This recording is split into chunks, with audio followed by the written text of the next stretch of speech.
Yeah, I think it's above 50%, right? I agree with you, Lawrence. I mean, there's certainly a chance that we don't see this happen, and that would definitely be a disappointment. And I think you would see, certainly see some selling pressure as a result. But I think just given how long this has taken, where we've come from, I do think that there's a lot of momentum behind the industry right now. I mean, you have some of the biggest players in the space, obviously with BlackRock.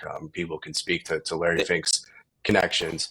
I think there's, a greater than I 50% got to interrupt probability. here because this is something that we do hear a lot, that BlackRock is so sophisticated, their attorneys are smarter than the SEC's attorneys.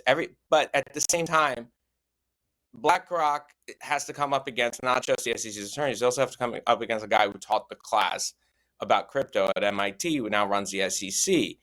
And it's this, the SEC, and the thing about regulators are that they don't have to worry about market pressures sometimes in regulating.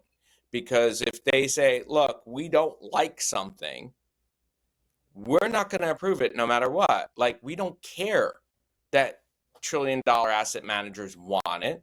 We don't like it. And they can do that because they're the SEC. At the end of the day, they have an army and a bunch of guns backing them. So why would they care about whether or not BlackRock wants something? And this, they don't care about market pressure sometimes.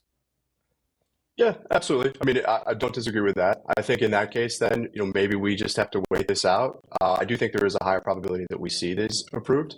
But if not, maybe this ultimately does become an election issue when we think about crypto. And maybe you do see some single issue voters come out in response to that. I mean, really a lot of time until then. But, I guess that's what you'd have to bet on then next, is that you have to wait this out and you see some kind of shift in terms of the SEC.